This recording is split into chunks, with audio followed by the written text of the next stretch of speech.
یا محمد یا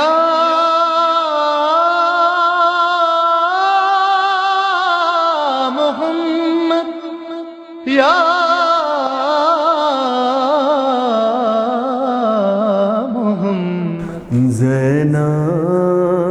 یہ ماں کی لاش پہ کہتی تھی بار بار، اماں کہاں چلی؟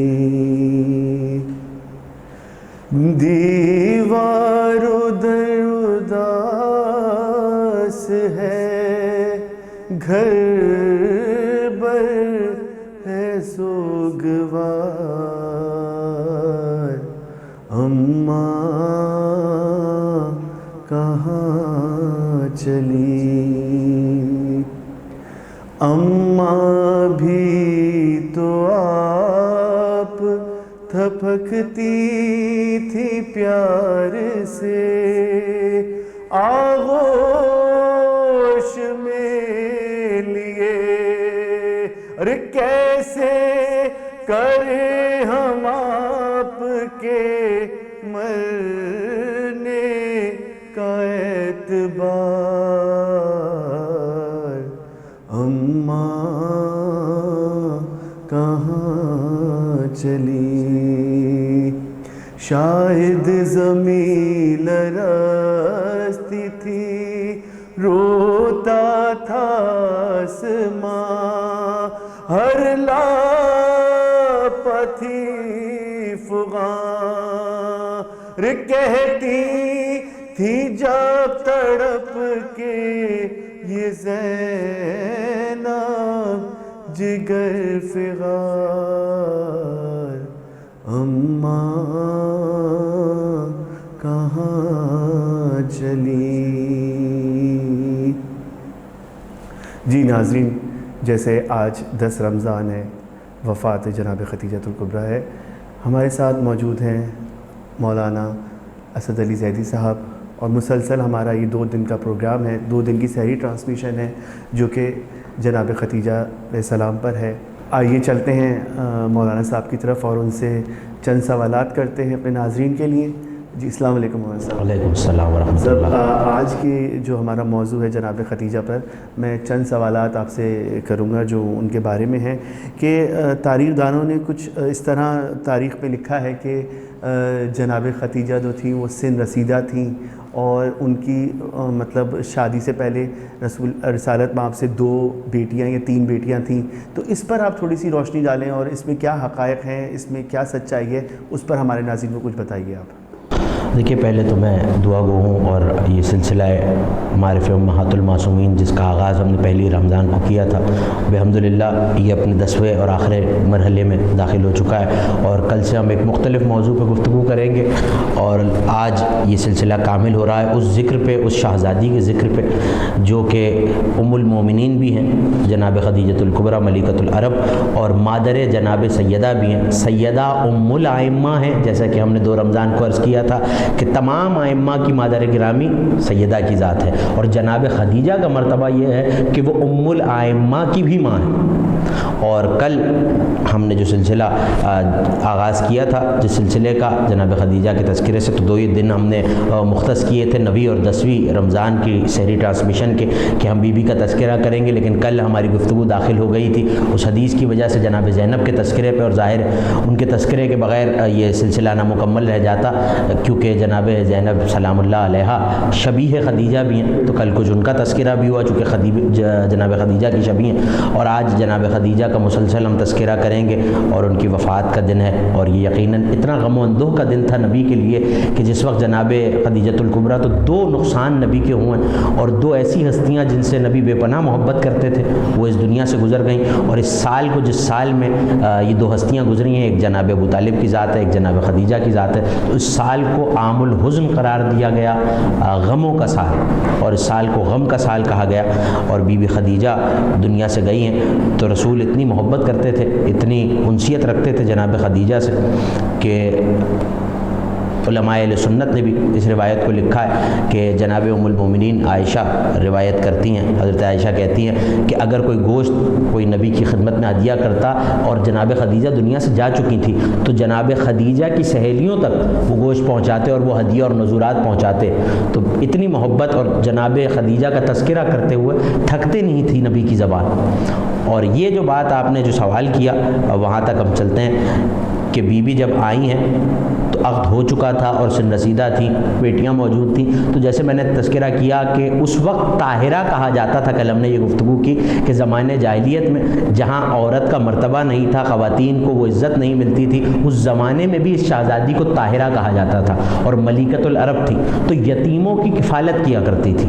اور رہی بات یہ کہ عقد ہوا تھا، تو پہلی بات تو یہ ہے کہ علماء تشیع کے ہاں تاریخ موجود نہیں ہے، اور ہمارا اتفاق اس پہ ہے علماء تشیع کا، اہل سنت کے ہاں یہ نظریہ موجود ہے کیونکہ تاریخ دانوں نے یہ لکھ دیا کہ عقد ہوا ہے، لیکن میں ہمیشہ یہ عرض کرتا ہوں کہ ہمیں یہ ذہن میں رکھنا ضروری ہے کہ تاریخ کو کس طرح لکھا گیا ہے۔ اس دور پہ اگر ہم غور کریں اور دقت نظر کے ساتھ دیکھیں تو کسی بھی زمانے میں جب تاریخ لکھی گئی ہے تو اس پہ حکومت کا پیسہ خرچ ہوا، اور زیادہ تر تواریخ بنو امیہ اور بنو عباس کے دور میں لکھی گئی ہیں، تو ایسے میں تاریخ کو کثرت سے مسخ کیا گیا ہے، جسے علماء اہل سنت نے بھی روایت کیا، اور اہل بیت کے مقام و مرتبہ یہاں تک کہ اگر کوئی روایت کرتا تھا فضیلت اہل بیت میں تو اس کی روایت کو نہ صرف یہ کہ قبول نہیں کیا جاتا تھا بلکہ اس پہ ظلم بھی کیا جاتا تھا۔ تو جہاں تاریخ اس طرح لکھی جا رہی ہو تو وہاں ایسے کیسے ہو سکتا ہے کہ اہل بیت کی تاریخ جو ہے ہمارے پاس صراحت سے اور حفاظت کے ساتھ آ گئی ہو؟ تو علماء امامیہ کا اس پہ اتفاق ہے اور اس پہ سب متفق ہے کہ بی بی کا جب عقد ہوا ہے جناب رسالت مآب سے تو اس وقت بی بی کا اس سے پہلے کوئی عقد نہیں تھا، اور یہ جو بیٹیاں ہیں چونکہ ملکۃ العرب تھیں اور یتیموں کی کفالت کیا کرتی تھیں، اور یہ بنی ہاشم کا طریقہ تھا، اہل بیت کا طریقہ تھا کہ یتیموں کی کفالت کیا کرتے تھے، تو وہ 3 بیویاں جن کا تذکرہ بطور بیٹیوں کی کیا جاتا ہے، ہمارا نظریہ اس پہ یہ ہے کہ وہ بیٹیاں جو تھیں وہ بچپن میں وہ بچیاں تھیں جو یتیم ہو چکی تھیں اور جن کی کفالت کی ذمہ داری جناب خدیجہ نے لی تھی، اور جب عقد ہوا ہے تو انہیں ساتھ لے کر نبی کے گھر آئی ہیں۔ تو قبلہ میرا ایک سوال وہ بھی تھا آپ سے کہ وہ سن رسیدہ تھی، اس پر بھی بتائیے۔ دیکھیے ہمارے ہاں میں نے جیسے عرض کیا نا کہ تاریخ کو مسخ کیا گیا ہے، ہمارے ہاں یہی روایت ہے کہ کوئی سن رسیدہ نہیں تھی، جس وقت آئی ہیں تو اس عمر میں تھیں کہ جس عمر میں بیویوں کا عقد کیا جاتا ہے، اور وہ عقد جناب سرکار ابو طالب نے پڑھا ہے، اور صرف یہ نہیں کہ رسالت مآب کو اس سے پہلے اپنا بھی عقد پڑھا ہے، اور یہ کہہ کے پڑھا ہے الحمدللہ رب العالمین، اللہ کی حمد ہے جو رب العالمین ہے، اور جا کے جناب خولد کے قصر خولد میں گئے ہیں اور یہ کہا ہے کہ حق مہر میں ادا کروں گا، اور شان سے عقد ہوا۔ تو یہ سوال میں یہ سمجھتا ہوں اور ہمارے علماء کا بھی اس پہ اتفاق ہے کہ یہ سن رسیدہ ہونا یا بیٹیوں کا پہلے سے موجود ہونا یا شادی شدہ ہونا، یہ سب جو ہے وہ تاریخ مسخ کی گئی ہے، ایسی کوئی بات موجود نہیں ہے۔ جس وقت آئی ہیں تو یہ پہلا ہی عقد ہے جناب رسالت مآب سے۔ بہت شکریہ قبلہ۔ اب ہوا ایک وقت ہمارا بریک کا ہے، اب ہم چلتے ہیں بریک کی طرف، تھوڑی دیر میں حاضر ہوتے، دیکھتے رہیے قائم ٹی وی۔ یا محمد یا محمد۔ بریک کے بعد ہم واپس آ گئے اور چلتے ہیں قبلہ کی جانب اور ان سے مزید سوالات کرتے ہیں۔ جی قبلہ، میرا آپ سے یہ سوال ہے کہ رسالت مآب سے جناب خدیجہ کی جو عقد ہوا تو اس کے بارے میں کچھ روشنی ڈالیے اور ان کے کچھ فضائل ہمارے ناظرین کو بتائیے۔ جی ابھی وقفے سے پہلے ہم یہ گفتگو کر رہے تھے، ذکر امہات المعصومین ہو رہا ہے اور یہ آخری سلسلہ ہے 10 رمضان وفات جناب خدیجہ کا دن ہے، اور بی بی کا عقد جب ہوا ہے تو بی بی جانتی تھی اور نور نبوت کو محسوس کر چکی تھی، اور نبی کیونکہ بنی ہاشم کا خاندانی کام تجارت ہی تھا تو بی بی کے کچھ قافلے تجارت کے نبی لے کے گئے ہیں، اور ایسے میں میسرہ بی بی کا غلام تھا جو ساتھ تھا، اور اس نے وہاں معجزے دیکھے اور شہزادی کو آ کے یہ بتایا کہ فلاں فلاں معجزے ہیں اور میں تصدیق کر چکا ہوں اور یہی اللہ کا نبی ہے۔ لیکن ظاہر ہے کہ نور نبوت دیکھ چکی تھی، لیکن اس حجیت کو تمام بھی کرنا تھا۔ تو ایسے میں جناب ابو طالب گئے ہیں اور اپنے بھتیجے کی کفالت جناب ابو طالب نے کی ہے، تو عقد کے لیے خواستگاری کی اور قصر وہب میں جا کے یہ کہا کہ جو حق مہر ہے وہ میں ادا کروں گا۔ دیکھیے حق مہر حیثیت اور مرتبے کے مطابق ہوتا ہے، اور جو بی بی خود ملیکۃ العرب ہو اس کا حق مہر ادا کرنا، تو یہاں سے ہمیں سوچنا چاہیے کہ ثروت جناب ابو طالب کیا ہے۔ اور پھر خطبہ دیا اور عقد اس طرح ہوا ہے کہ تلواروں کو بے نیام کر کے یہاں سے بارات چلی ہے۔ کیسا منظر ہوگا کہ حبیب خدا کی بارات جا رہی ہے، اور بنی ہاشم تکبیریں بلند کرتے ہوئے قصر خولید تک گئے ہیں جو کہ جناب خدیجہ کا قصر تھا، اور وہاں عقد ہوا ہے اور مختلف اور دعوت کی گئی ہے سارے مکے کی، لال و جواہر نچھاور کیے گئے ہیں اور پورے مکے کا کھانا کھلایا گیا ہے پورے مکے کو، پورے مکے کی دعوت ہوئی ہے، اور بی بی کا عقد جناب رسالت مآب سے ہوا ہے۔ لیکن کمال یہ ہے جناب خدیجۃ الکبریٰ کی ذات کا کہ کل میں نے عرض کیا تھا کہ قرآن میں اللہ یہ کہہ رہا ہے کہ وَوَجَدَكَ عَائِلًا فَأَغْنَىٰ، ہم نے آپ کو خرچ کرنے والا پایا تو میرے حبیب آپ کو غنی کر دیا۔ تو علماء اہل سنت میں علامہ جلال الدین سیوطی نے یہ لکھا ہے کہ فَغْنَىٰ بِمَالِ خدیجہ، خدیجہ کا مال دے کر غنی کیا،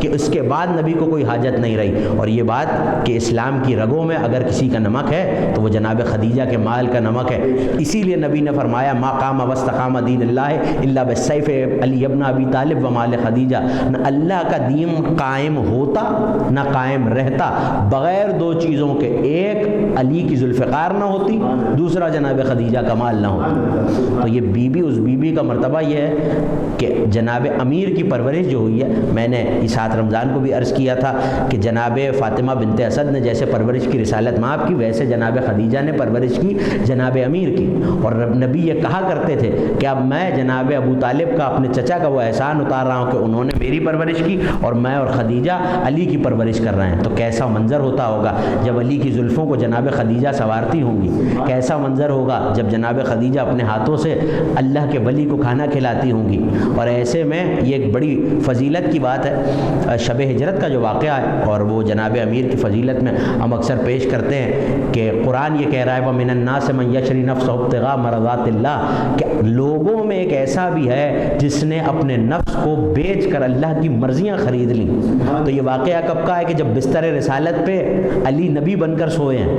اور اللہ نے جان خرید لی ہے اور اپنی مرضیاں دے دی ہیں۔ لیکن زمانہ جہاں یہ سنتا ہے مولا علی کی فضیلت میں کہ علی نے نفس بیچا اور خدا کی مرضیاں خریدی، تو یہ شب ہجرت ابھی مکے میں ہے نبی جس بستر پہ سو رہے ہیں، اور وہ گھر، تو زمانہ سوچے کہ وہ گھر کون سا ہے جس میں بستر ہے اور بستر پہ علی سو رہے ہیں اور یہ سودا ہوا ہے۔ تو تاریخ کو دیکھیے، وہ گھر جناب خدیجۃ الکبریٰ کا ہے جس میں اللہ نے جان خریدی ہے، اور فرشتے رات بھر طواف کرتے ہوئے مولا علی کے سرانے یہ کہہ رہے تھے کہ بخن بخن لکا ابن ابی طالب، اے ابو طالب کے بیٹے مبارکباد ہو، تحسین ہو آپ پر کہ اللہ وحدت کے پردوں میں یہ کہہ رہا ہے کہ علی جیسا کوئی بندہ نہیں ہے، اور وہ آپ کا نام لے کے اپنے ملائکہ میں فخر کر رہا ہے۔ یعنی جناب امیر وہ ہیں جن کا نام لے کے اللہ فخر کرتا ہے۔ لیکن یہ روایت میں نے آپ کو کیوں سنائی کہ مولا علی پہ حالانکہ بندے ہیں، حالانکہ وہ پروردگار ہے، لیکن اللہ اپنی مخلوق پہ، اپنے بندے پہ فخر کر رہا ہے کہ یہ میرا ایسا بندہ ہے جو اپنے بھائی کی جان بچانے کے لیے بستر رسالت پہ سو گیا ہے۔ لیکن اس سے پہلے یہ فضیلت جناب خدیجہ کو ملی ہے، جس وقت غار حرا میں نبی کو یہ حکم ہوا کہ 40 دن آپ تنہائی میں عبادت کیجئے، اور بی بی جنہوں نے وہ غار حرا دیکھا ہے وہ کافی بلندی پر ہے، اور عام انسان کا وہاں چڑھ کے جانا اس بلندی پہ بہت مشکل ہے، اور بی بی 40 دن تک روز نبی کے لیے کھانا لے کے جایا کرتی تھی۔ تو ایسے میں بی بی غمگین ہو گئی ایک دن اور پوچھا کہ یا رسول اللہ کیا مجھ سے کوئی کوتاہی ہے کہ اللہ نے آپ کو مجھ سے دور کر دیا؟ تو ایسے میں حضرت جبرائیل نازل ہوئے اور کہا کہ یا رسول اللہ، اللہ یہ کہہ رہا ہے کہ خدیجہ کو میرا بھی سلام کہیے، اور جبرائیل نے کہا کہ حضرت جبرائیل نے کہ میرا بھی سلام جناب خدیجہ کو پہنچائیے، اور یہ کہیے کہ آپ مغموم نہ ہوں، اللہ کی آپ سے کوئی ناراضگی نہیں ہے یا آپ کی کوئی کوتاہی نہیں ہے، بلکہ اللہ تو دن میں کئی بار آپ کا نام لے کے فرشتوں کے درمیان فخر کرتا ہے۔ تو یہ فضیلت تو جناب خدیجہ کو مولا علی سے پہلے مل چکی ہے۔ علی نے تو اپنی جان بستر رسالت پہ شب ہجرت بعد میں بیچی، اور یہ وہ دروازہ ہے جناب خدیجہ کا کہ جب معراج ہوئی ہے، اور معراج اسی مہینے میں 17 رمضان کا دن ہے، وہ جس دن کو جو مشہور ہے وہ یوم مبعث ہے جو رجب رجب میں آتا ہے 27 رجب، وہ یوم مبعث ہے، یوم معراج نہیں ہے۔ 17 رمضان کو یوم معراج ہے، جس پہ ہم گفتگو انشاءاللہ کریں گے۔ یوم معراج جب نبی گئے ہیں معراج پر، تو اس وقت جب واپس آ رہے تھے تو حضرت جبرائیل سے پوچھا کہ کیا تمہاری کوئی حاجت ہے؟ تو کہا میری ایک حاجت ہے، جب زمین پہ جائیے تو جناب خدیجہ کو میرا سلام کہیے، کیونکہ جہاں سے چلے ہیں براق لے کے، علماء تشیع کے نزدیک ایک معراج نہیں ہے، علماء اہل سنت کے نزدیک معراج ایک واقعہ ہے، لیکن ہمارے یہاں عقیدہ معراج بھی لازم ہے، اور وہ معراج 120 مرتبہ امام صادق آل محمد نے فرمایا کہ کائنات کے نبی کو 120 مرتبہ معراج ہوئی ہے، اور اس ایسے میں براق لے کے حضرت جبرائیل آئے اور دروازہ خدیجہ پہ رکے، تو یہ مرتبہ ہے کہ حضرت جبرائیل سید الملائکہ ٹھہر گئے ہیں۔ اور بی بی کی فضیلت میں ایک روایت ایسی ہے جو شاید اس سے پہلے آپ کی سماعتوں سے نہ ٹکرائی ہو، جب باغ فدق جو کہ حق تھا سیدہ عالمین کا، وہ عطا کیا اور آیت آئی، اور وہ بھی حکم خدا سے عطا کیا، کیا کہ وآت ذی القربى حقہ، ذی القربہ کو میرے حبیب ان کا حق دے دی تھے۔ تو جس وقت جناب خدیجہ کی بیٹی ہیں جناب سیدہ، اور یہ حق بی بی کو دیا ہے، تو یہ ذی القربہ کا حق تھا، اور جناب خدیجہ اس وقت دنیا سے جا چکی تھی، تو نبی نے یہ کہہ کے فدق سیدہ کے حوالے کیا کہ سیدہ خدیجہ کا مجھ پہ ایک حق تھا، جس کے عوض میں تمہیں یہ باغ فدق دے رہا ہوں۔ تو فدق صرف جاگیر سیدہ نہیں ہے، جاگیر خدیجہ بھی ہے، کیونکہ بغیر سوچے سمجھے، بغیر کوئی سوال کیے، نبی کے دین پہ، اللہ کے دین پہ اپنے مال کو خرچ کیا ہے جناب خدیجہ۔ سبحان اللہ، سبحان اللہ۔ قبلہ مجھے تھوڑا میرا ایک آخری سوال آپ سے اور یہ ہے کہ ہمارے ناظرین کے لیے کہ جناب خدیجہ کی وفات کس طرح ہوئی اور ان کو دفن کہاں کیا گیا، اس بارے میں کچھ ہمارے ناظرین کو بتائیے۔ دیکھیے جناب خدیجہ کی جو قبر مبارک ہے، آج وفات کا دن ہے تو یہ تذکرہ ضروری بھی ہے، اور ہم تعزیت بھی پیش کرتے ہیں جناب سیدت عالمین کی بارگاہ میں، سیدت النساء العالمین کی بارگاہ میں ہم تعزیت بھی پیش کرتے ہیں، اور چہردہ معصومین کی بارگاہ میں، اور رسالت مآب کی بارگاہ میں، اور جناب امیر کی بارگاہ میں، خصوصاً امام زمانہ کی بارگاہ میں بی بی کو دفن کیا گیا ہے۔ جنت معلیٰ مکہ کے قبرستان ہے، وہاں بی بی کی قبر موجود ہے، آج تو آثار موجود نہیں ہیں، اور اس وادی کو، اس جگہ کو قبرستان ابو طالب بھی کہا جاتا تھا، یہ بنی ہاشم سے منسوب تھا جنت معلیٰ، وہاں قبر ہے۔ لیکن بی بی جب اس دنیا سے گئی ہیں، میں نے اس پروگرام کے آغاز میں عرض کیا کہ یہ عام الحزن قرار دیا، اور نبی بے حد مغموم تھے جناب خدیجہ کی وفات پر، اور ایسے میں بی بی نے ایک مرتبہ 3 یا 4 برس کی جناب سیدہ ہیں، تو ایسے میں کہا کہ سیدہ جاؤ اور اپنے بابا سے کہو کہ مجھے حیا آتی ہے ان سے یہ سوال کرتے ہوئے کہ مجھے اپنی ابا کا کفن عطا کریں۔ تو ایک مرتبہ 4 برس کی جناب سیدہ روتی ہوئی جناب رسالت مآب کی محضر میں آئی ہیں، اور بی بی کی آنکھوں میں آنسو دیکھ کے نبی کا دل تڑپ گیا، اور کہا کہ سیدہ تمہاری آنکھوں میں آنسو؟ تو کہا بابا اماں نے کہا ہے کہ میں آپ سے کچھ کہوں جو وہ آپ سے کہنے میں حیا محسوس کرتی ہیں۔ تو فرمایا کہ کیا؟ خدیجہ کے مجھ پہ احسانات ہیں، خدیجہ جو چاہے مجھ سے مانگے۔ تو کہا اماں یہ کہہ رہی ہیں اور اماں کی آنکھوں میں آنسو ہیں کہ مجھے اپنی ابا کا کفن عطا کریں۔ تو روایت یہ کہتی ہے کہ ایک مرتبہ اتنے تیز قدموں سے چلے کہ جو چادر شانے پہ ہوا کرتی تھی، وہ چادر جس کی خدا قسمیں کھاتا ہے، کئی بار وہ چادر زمین پہ گری اور نبی اسے اٹھاتے تھے۔ ایک مرتبہ جناب خدیجہ کے پاس آئے اور کہا کہ خدیجہ ہم سے کہا ہوتا، یقیناً تمہارے مجھ پہ ایسے احسان ہیں اور خدا کے دین کی تم نے خدمت کی ہے، تم اس کی سزاوار ہو، مگر ایسے میں حضرت جبرائیل جنت کا کفن، جنت کا کافور لے کے حاضر ہوئے اور کہا اللہ نے یہ کفن بھجوایا ہے، یہ کافور بھجوایا ہے۔ لیکن رسالت مآب نے کہا کہ خدیجہ کا احسان ایسا ہے اور خواہش خدیجہ یہ ہے، میں یہاں رک کے ایک جملہ کہوں گا کہ شہزادی آپ اس دنیا سے جا رہی ہیں تو کفن بھی جنت سے آیا ہے، کافور بھی جنت سے آیا ہے، مگر بی بی آپ کا ہی نواسا ہوگا جو 3 دن کا بھوکا پیاسا کربلا میں بے گور و کفن ہوگا۔ غربت سید الشہداء کو بھی اس موقع پہ ہمیں یاد کرنا چاہیے، جناب خدیجہ کی وفات کا دن ہے۔ ایسے میں بی بی نے فرمایا کہ مجھے اپنی ابا کا کفن دیجیے، اور پھر جو دوسری وصیت کی وہ بڑی قیامت خیز ہے۔ ایسے میں بیٹی کو قریب بلایا اور جناب سیدہ کے سر پہ اپنے ہاتھ کو رکھ دیا اور کہا یا رسول اللہ میں آپ سے ایک وعدہ لینا چاہتی ہوں، میں آپ کو ایک وصیت کرنا چاہتی ہوں۔ کہا ہاں خدیجہ کہو کیا وصیت ہے؟ تو ایک مرتبہ رو کے کہنے لگیں یا رسول اللہ مجھ سے وعدہ کیجئے، یہ وصیت سن لیجئے کہ اس بچی کی آنکھوں میں آنسو نہ آنے پائیں۔ بس یہ کہنا تھا کہ ایک مرتبہ رسالت مآب بے ساختہ رونے لگے اور آواز گریہ بلند ہو گئی۔ تو کہا کہ میں نے کچھ زیادہ مانگ لیا ہے کہ سیدہ آپ کی بیٹی نہیں ہے؟ تو ایک مرتبہ اپنی 2 انگلیوں کو پھیلا دیا اور کہا کہ خدیجہ ان کے درمیان دیکھو۔ اب جو دیکھا تو ماں کا دل تھا، شہزادی تڑپ گئی اور ایک مرتبہ رو کے کہا کہ یہ کیسی کیسی مصیبتیں ہیں جو میرے بعد میری بیٹی پہ ٹوٹ جائیں گی، یہ کون لوگ ہیں جو میری بیٹی کی بے حرمتی کر رہے ہیں۔ اور ایسے جناب سیدہ خدیجہ اس دنیا سے گئی ہیں، اور یقیناً غم کا دن ہے اور غم و اندوہ کا دن ہے، اور ہمیں چاہیے کہ اس موقع پہ ائمہ طاہرین کی خدمت میں ہدیہ تعزیت پیش کریں۔ محمد یا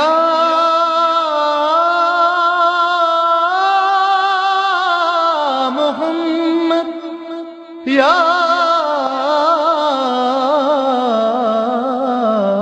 محمد یا محمد یا